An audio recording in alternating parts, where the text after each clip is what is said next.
കേരളത്തിൽ തേങ്ങയുടെ വില ഓരോ ദിവസവും കുറഞ്ഞു വരികയാണ്. എന്നാൽ 6 മാസം മുൻപ് 78 രൂപയോളം തേങ്ങയ്ക്ക് വിലയുണ്ടായിരുന്നു. ആ സമയത്ത് 1 കിലോ ചിരട്ടയുടെ വില ഏകദേശം 40 രൂപയ്ക്കടുത്ത് ഉണ്ടായിരുന്നു. എന്നാൽ തേങ്ങയ്ക്ക് വില കുറയുമ്പോഴും അതിന് ആനുപാതികമായി ചിരട്ട വില കുറഞ്ഞിട്ടില്ല. തമിഴ്നാട്ടിലേക്കാണ് കേരളത്തിൽ നിന്ന് കൂടുതൽ ചിരട്ട കയറ്റി അയക്കുന്നത്.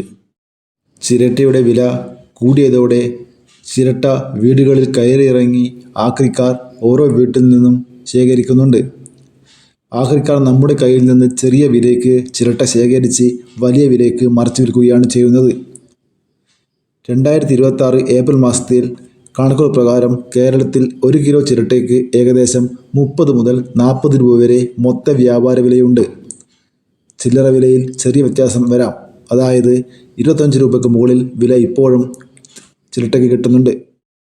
മഴക്കാലമാകുന്നതോടെ തേങ്ങയുടെ വില കൂടാൻ സാധ്യതയുണ്ട്. അതിനാൽ ചിരട്ടയുടെ വിലയും ആ സമയത്ത് കൂടും. അതിനാൽ ചിരട്ട സൂക്ഷിച്ചു വയ്ക്കുകയാണെങ്കിൽ ചെറിയ വരുമാനം ഉണ്ടാക്കാൻ സാധിക്കുന്നതാണ്. Thank you.